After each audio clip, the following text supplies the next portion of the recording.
السلام علیکم ورحمۃ اللہ وبرکاتہ۔ ناظرین، بہت بہت استقبال ہے آپ کا ہمارے یوٹیوب چینل پر۔ مولانا رومی کا قول ہے کہ دوسروں کے سہارے جینا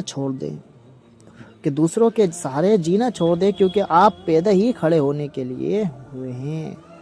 لوگ تمہیں بدنام کرنے کی لاحق کوشش کریں گے، لیکن یاد رکھنا کہ عزت صرف اور صرف اللہ تعالیٰ کے ہاتھوں میں ہے۔ عزت، جو انسان ہر وقت سب کی خوشی چاہتا ہے، سب کے بارے میں اچھا سوچتا ہے، سب کا خیال رکھتا ہے، وہ انسان زندگی میں سب سے اکیلا رہ جاتا ہے۔ جو لوگ دوسروں کے اشاروں پر چلتے ہیں، فرمایا جو لوگ دوسروں کے اشاروں پر چلتے ہیں ان کا انجام ہمیشہ گرنا ہی ہوتا ہے۔ ایک قبر پر لکھا تھا، کسی کو کیا الزام دوں، زندگی میں ستانے والے بھی اپنے تھے اور دفنانے والے بھی اپنے تھے۔ خوبصورت عمل انسان کی شخصیت بدل دیتا ہے اور خوبصورت اخلاق انسان کی زندگی کو ہی بدل دیتا ہے۔ بے شک اللہ آنکھوں کی صدا گیلی نہیں رہنے دیتا۔ جب وہ ہنسانے پہ آتا ہے تو ایسے ہنساتا ہے کہ اشک رشک میں پڑ جاتے ہیں۔ رشتوں اور تعلقات کی بقا کے لیے رابطے ضروری ہوتے ہیں۔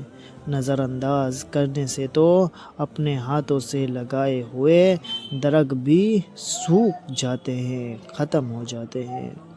پیٹ میں گیا زہر ایک انسان کی جان لیتا ہے، جبکہ کان میں گیا زہر کئی رشتوں کی جان لے لیتا ہے۔ دوسروں کو مٹانے والے ربڑ کی طرح ہوتے ہیں، گھس گھس کر ایک دن خود ہی ختم ہو جاتے ہیں۔ دوسروں کو مٹانے والے ربڑ کی طرح ہوتے ہیں۔ اللہ نے عورت کو ایسا مقام دیا ہے کہ کسی کے لیے جنت، کسی کی عزت، کسی کی بہن اور کسی کے لیے رحمت۔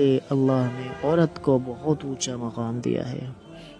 اللہ فرماتا ہے کہ میں بہتری سے پہلے دیری کرتا ہوں، میں انہیں کو آزماتا ہوں جنہیں میں پسند کرتا ہوں، بہتری سے پہلے دیری کرتا ہوں۔ نیت صاف ہو تو منزلیں آسان ہو جاتی ہے۔ اپنے یقین کو کمزور مت ہونے دو، وہ جو رب دے گا وہ بہتر نہیں بلکہ بہترین ہوگا۔ رسول اللہ صلی اللہ علیہ وسلم نے ارشاد فرمایا، فقیر اور محتاجوں کے پاس بیٹھنا تواضع میں داخل ہے اور یہ عادت جہاد سے افضل ہے۔ جاتے جاتے ویڈیو کو لائک اور چینل کو سبسکرائب کرنا مت بھولیں۔ جزاکم اللہ خیرا۔ السلام علیکم ورحمۃ اللہ وبرکاتہ۔